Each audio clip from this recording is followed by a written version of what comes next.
कोल्हापूर जिल्ह्यातील काही महत्त्वाच्या बातम्या आता आपण थोडक्यात पाहणार आहोत। त्यासाठी आता पाहूया संक्षिप्त बातम्या अर्थात फास्ट न्यूज। परभणी आणि बीडमधील घटनांची स्वतंत्र यंत्रणेमार्फत चौकशी व्हावी अशी मागणी भारत मुक्ती मोर्चासह विविध संघटनांनी केली आहे। या मागणीसाठी मंगळवारी बिंदू चौकात चक्काजाम आंदोलन करण्यात आलं। बहुजन क्रांती मोर्चा, राष्ट्रीय पिछडा ओबीसी वर्ग मोर्चा यांनीही आंदोलनात सहभाग नोंदवला। आंदोलनाचे निमंत्रक महेश बावडेकर यांच्या नेतृत्वाखाली हे आंदोलन झालं।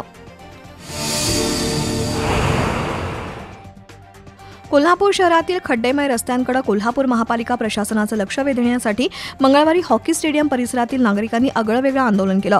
हॉकी स्टेडियम परिसरातील रस्त्यावरच्या प्रत्येक खड्ड्यात नागरिकांनी रांगोळी काढली। त्यातून कोल्हापूर शहरातील रस्ते खड्डेमुक्त कधी होणार असा प्रश्न उपस्थित करण्यात आला।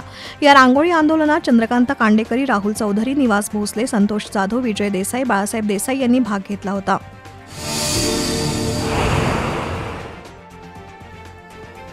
इचलकरंजीतील ज्येष्ठ कवी आणि लेखक गजानन सावळजकर यांनी विविध कविता लिहिल्या आहेत। या कवितांच्या स्वप्नवेल काव्यसंग्रहाचा प्रकाशन सोहळा नुकताच झाला।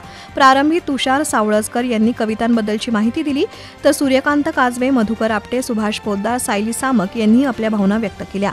माजी आमदार प्रकाश आवाडे यांच्या उपस्थितीत स्वप्नवेल काव्यसंग्रहाचं प्रकाशन करण्यात आलं। यावेळी वैशाली नायकवडे, ॲडव्होकेट स्वानंद कुलकर्णी, दैनिक महासत्ताचे उपसंपादक बसवराज कोटगी, संजय सामक, रुपाली गाडवे, प्रसाद सावळजकर उपस्थित होते।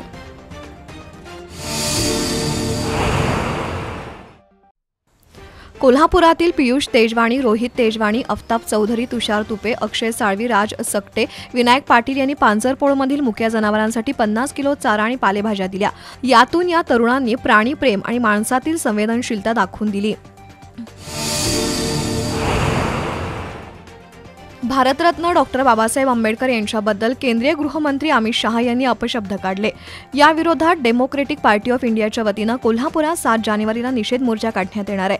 मागासवर्गीयांवर होणारे हल्ले, पोलीस कोठडीतील मृत्यू, परभणीतील आंदोलनकर्त्याचा खून आणि सर्वच महापुरुषांच्या विटंबनेविरोधात या निषेध मोर्चामध्ये आवाज उठवला जाणार असल्याचं डीपीआयचे नंदकुमार नांगरे यांनी पत्रकार परिषदेत सांगितलं। यावेळी अशोक वायदंडे, संभाजी पाटोळे, जीवन कांबळे, प्रमोद बिरांजे, दादा माने, समीर जमादार, बच्चन कांबळे उपस्थित होते।